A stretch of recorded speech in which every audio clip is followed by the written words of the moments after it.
آج کے اس مہذب دور میں بھی ایسے لوگ ہیں جو بیوی کو پاؤں کا جوتا خیال کرتے ہیں.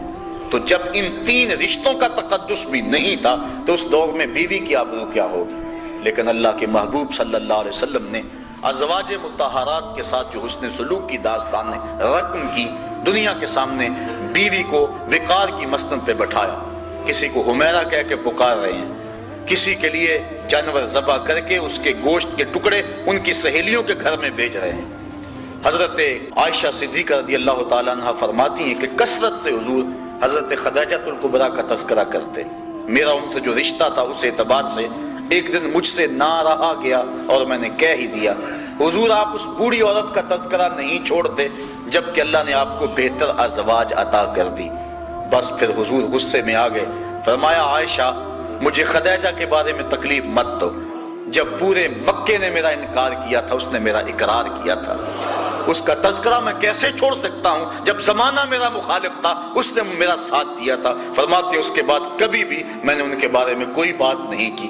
اور حضرت فاطمہ زہرا رضی اللہ تعالیٰ عنہ فرماتی ہیں جب میری والدہ حضرت خدیجہ الکبریٰ کا وقت آخر آیا، انہوں نے کہا بیٹا جاؤ اپنے باپ سے چادر مانگ لاؤ.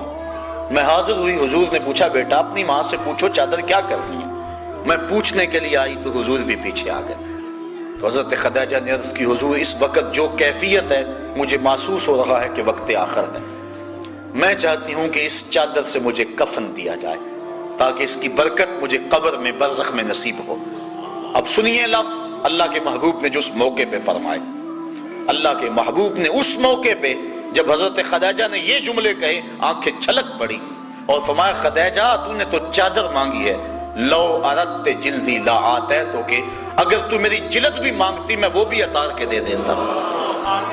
بیوی کے ساتھ محبت کی یہ داستان اور محبوبہ کی مسند کے اوپر اللہ کے محبوب نے بٹھایا.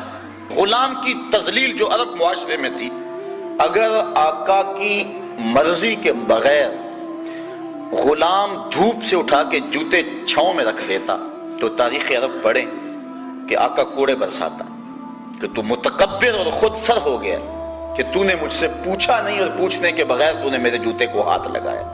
وہ کہتا کہ جوتے خراب ہو رہے تھے آپ اندر دے، میں نے کہا کہ میں اس کو چھاؤں میں رکھ دوں، لیکن آقا اس پہ بھی کوڑے برساتا ہے کہ تو متکبر ہو گیا، تو نے پوچھنا گوارا نہیں کیا. جس معاشرے میں غلام کی یہ حیثیت ہو، توجہ چاہوں گا آپ کی، اس معاشرے میں عرشوں کا راہی جب عرش سے واپس آئے اور بلال کو قریب کر کے کہے بلال تو کون سا نیک عمل کرتا ہے، میں نے جنت میں تیرے قدموں کی آہٹ کو سنا ہے. کیا خیال ہے دور غلامی کی ساری تھکن اتر نہیں گئی ہوگی اور غلام فرش سے اٹھ کے فراز عرش پہ نہیں پہنچ گیا ہوگا؟ جو غلام اتنی حیثیت بھی نہیں رکھتا کہ آقا کا جوتا اس کی مرضی کے بغیر اور اذن کے بغیر ہاتھ لگا سکے، تو آقا اسے پوچھ رہا ہے کہ دشمن امڑے آئے ہیں، ان کی فوجیں سامنے ہیں، اب بلال بتا کیا کیا جائے. یہی تعلیم تھی کہ حضرت عمر فاروق قریشیوں کے سردار کالے رنگ کے بلال کا ہاتھ چوم کے آنکھوں سے لگاتے ہیں اور کہتے ہیں یا بلالو انت سیدنا، بلال لوگ تجھے غلام کہیں ان کی مرضی، میرا تو آقا لگتا ہے نا. تو یہ عزت دی، یہ توقیر، بلکہ معاشرے کے وہ پسے ہوئے طبقے جن کو نظر انداز کیا جاتا تھا. آج ہمارے اس معاشرے میں اگر کوئی شخص یتیم ہو جاتا ہے بچہ تو وہ زیادہ محبتیں سمیٹتا ہے، لیکن عرب معاشرے کی تاریخ پڑھے. اللہ تعالیٰ نے قرآن مجید کے اندر ارشاد فرمایا سورۃ الماعون کے اندر کہ یہ وہ ہیں جو یتیموں کو دھکے دیتے ہیں. فَذَلِكَ الَّذِي يَدُعُّ الْيَتِيمَ، یہ قرآن نے یوں ہی نہیں کہا، تاریخ میں آتا ہے وہ یتیموں کو منحوس سمجھتے تھے. اگر ہمارے بچوں سے یہ ملے تو ہمارے بچوں میں نحوست نہ آ جائے، تو یتیموں کو دروازوں سے دھتکار دیا کرتے تھے. لیکن اللہ کے محبوب نے کیا فرمایا سنیے ذرا. ایک دن مجلس صحابہ لگی تھی، حضور جلوہ گر تھے.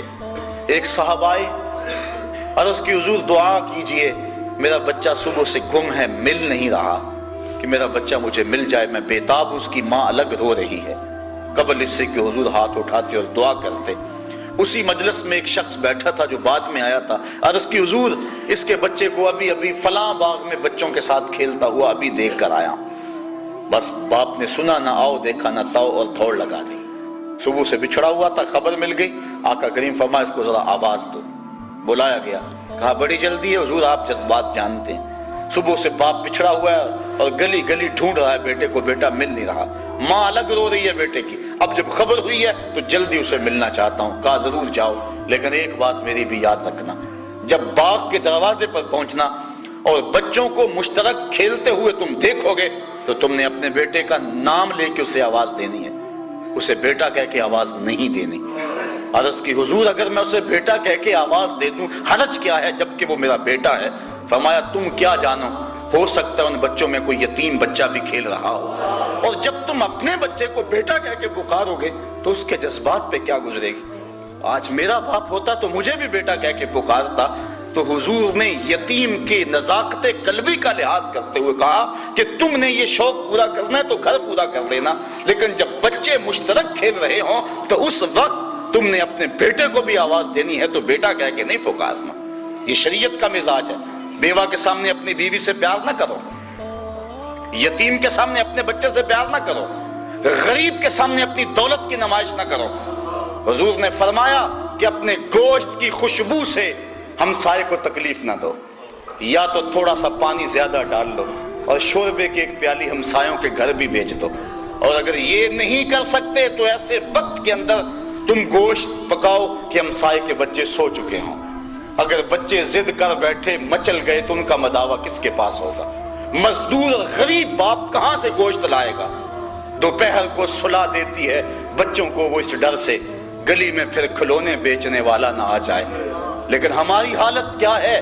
ہم تو لوگوں کی غربت کا مذاق اور تمسخر اڑاتے ہیں۔ ہم شادی کے موقع پہ اپنی بیٹی کو جو جہیز دینا ہوتا ہے اس کو چارپائیوں پہ بچھا دیتے ہیں، اور ایک عورت جا کے پورے محلے میں پیغام دیا کے آتی ہے کہ ہماری بیٹی کا جہیز دیکھ جاؤ۔ تم نے دیا تو اپنی بیٹی کو، لوگوں کو کیوں دکھلاتے پھرتے ہو؟ اس کو کہتے ہیں رسم وکالہ۔ یہ کسی نے نہ سوچا کہ جو بچیاں جہیز دیکھنے کے لیے آئیں ان میں یتیم بچیاں بھی ہوں گی، ان میں اس مزدور کی بیٹی بھی ہوگی جو بوڑھی کمر پہ بوریاں لاد کے مزدوری کرتا ہے کہ میں نے اپنی بیٹیوں کے ہاتھ پیلے کرنے ہیں، لیکن اس غریب بچی کا کوئی رشتہ قبول کرنے کے لیے تیار نہیں ہے کہ یہ جہیز کہاں سے دیں گے۔ تو جو زخم اس خاتون اور اس لڑکی کے دل پہ لگیں گے اس کا مداوع کس کے پاس ہے؟ تارا ٹوٹتا سب نے دیکھا، یہ نہ دیکھا ایک نے بھی، کس کی آنکھ سے آنسو ٹپکا، کس کا سہارا چھوٹ گیا۔ تو ہم نے اس انداز سے اپنی دولت کی آزمائش کی، اپنی شادیوں کو اس انداز سے مرتب کیا کہ غریبوں کا جینا دوپر ہو گیا، ہم نے لوگوں کے لیے عذاب بنا کے رکھ دیا۔ آقا کریم نے یہاں تک کہا کہ گوشت کی خوشبو سے ہمسائے کو بھی تکلیف نہ دو۔ تو کہا کہ اپنے اس بیٹے کو بیٹا کہہ کے نہیں پکارنا، کسی یتیم کے دل پہ چرکا نہ لگ جائے۔ تو معاشرے کے وہ پسے ہوئے طبقے جن کی نزاکت قلبی کا کبھی کسی نے خیال نہیں رکھا، اللہ کے محبوب نے ان کو کہاں اور کس منصب پہ بٹھا دیا۔ اللہ کے محبوب عید پڑھنے کے لیے جا رہے ہیں، راستے کے اندر دیکھا ایک بچہ رو رہا، پوچھا بیٹا آج تو عید کا دن ہے اور تم رو رہے ہو؟ عرض کی حضور میرے باپ کا سایہ میرے سر پہ نہیں ہے، باپ میرا بچھڑ گیا ہے۔ علامہ اقبال علیہ رحمہ نے نالہ یتیم کے نام سے ایک نظم انجمن حمایت اسلام لاہور کا جو دارالشفقت یتیم خانہ ہے اس کے سالانہ اجلاس میں پڑھی تھی، جس میں ہلال کو خنجر سے تشبیہ دی کہ جب چاند چڑھتا ہے پہلی رات کا تو یتیم کا کلیجہ چیر دیتا ہے، لوگ تو خوشی سے شور مچاتے ہیں اور وہ اپنے دروازے بند کر کے روتا ہے، اس کو اپنا باپ یاد آتا ہے۔ تو اقبال نے پھر یتیم کو پکڑ کے حضور کی چوکھٹ پہ تصور میں پیش کیا، اور یہی سہارا تھا یتیم کا، اور آقا نے امت سے کہا جو انہوں نے تخیل پیش کیا کہ گر تم سمجھو تو 100 باتوں کی یہ ایک بات ہے، آبرو میری یتیمی کی تمہارے ہاتھ ہے۔ تو امت کو یتیم سے محبت کا درس دیا۔ آقا کریم نے فرمایا بیٹا تم کیوں رو رہے ہو؟ کہا حضور میرے باپ کا سایہ سر پہ نہیں ہے، عیدگاہ میں انتظار ہو رہا ہے، اہم اجتماع ہے، لیکن حضور اس بچے کو لے کے گھر پلٹ آئے اور کہا کہ اس کو جو حسنین کو لباس اور جوڑے پہنائے گی وہی پہناؤ۔ کھانا دیا گیا، بچے کو تیار ہو گیا، پھر اللہ کے محبوب صلی اللہ علیہ وآلہ وسلم نے اس بچے کو جب خوش دیکھا اور پھر حضور نے اس کا احساس محرومی ختم کرنے کے لیے اس کو قریب کیا اور فرمایا اما ترضى ان محمدا ابوک و عائشہ امک و فاطمہ بنت محمد اختک، بیٹا کیا تو پسند نہیں کرتا کہ محمد تیرا باپ لگے، عائشہ تیری ماں لگے اور فاطمہ تیری باجی لگے؟ اس نے کہا اگر یہ مجھے رشتے مل جائیں تو پھر مجھے کیا چاہیے؟ کہا آج کے بعد یہ رشتے تیرے ہوئے۔ اور پھر انگلی تھامے حضور عیدگاہ کی طرف اس بچے کو لے کے جا رہے ہیں۔ اور بھی بچے اپنے اپنے ماں باپ کے ساتھ جا رہے ہیں، لیکن وہ یتیم زبان حال سے کہتا ہے تھا تو یتیم، لیکن آج مزہ آ گیا، مصطفیٰ کی انگلی تھامے جا رہا تھا۔ معاشرے کے وہ پسے ہوئے طبقے، اللہ کے محبوب مسجد نبوی میں تشریف فرما ہے، ایک خاتون دروازے پہ کھڑی ہوئی اور یوں حضور کو ہاتھ سے اشارہ کر کے بلایا۔ صحابہ کو یہ عمل بڑا ناگوار لگا، لیکن حضور اٹھ کے اس کی بات سننے کے لیے دروازے پہ چلے گئے۔ اللہ اکبر! آج ہر شخص کو اپنے سٹیٹس کا خیال رہتا ہے، لیکن حضور سے بڑا سٹیٹس کس کا ہو سکتا ہے؟ اس کی بات سننے کے لیے دروازے پہ چلے گئے۔ آقا کریم نے فرمایا ہاں کہو کیا کہنا ہے؟ اس نے کہا میں نے آپ سے کوئی باتیں کرنی ہیں۔ کہا کرو۔ کہا یہاں نہیں کرنی۔ کہاں کرنی ہے؟ کہا مسجد سے بعد جو کھلا میدان ہے وہاں آؤ، وہاں کرنی۔ آقا کریم باہر چلے گئے، کڑکتی دھوپ، چلچلاتا ہوا ماحول اور مدینے کی سرزمین، اور اس عورت کی بے تکی باتیں حضور سن رہے ہیں۔ گھنٹے گزر گئے۔ حضرت عمر فاروق فرماتے ہیں ہمیں بڑا غصہ آ رہا تھا، لیکن کہہ کچھ نہیں سکتے تھے کہ حضور خود ہی تو سن رہے ہیں۔ جب گھنٹوں اس نے اپنی باتیں سنائی، آقا کریم صلی اللہ علیہ وآلہ وسلم سنتے رہے۔ جب وہ خود تھک کے جانے لگی تو ہم نے عرض کی بندہ نواز، پورے مدینے میں یہ تاثر ہے اس عورت کا توازن عقلی ٹھیک نہیں ہے، آپ کا وقت قیمتی، بدن نازک، دھوپ میں اور بے مقصد باتیں، آپ ایسی ویسی عورتوں کی باتیں کیوں سنتے ہیں؟ تو حضور فرمایا عمر، پورے مدینے میں اس بیچاری کی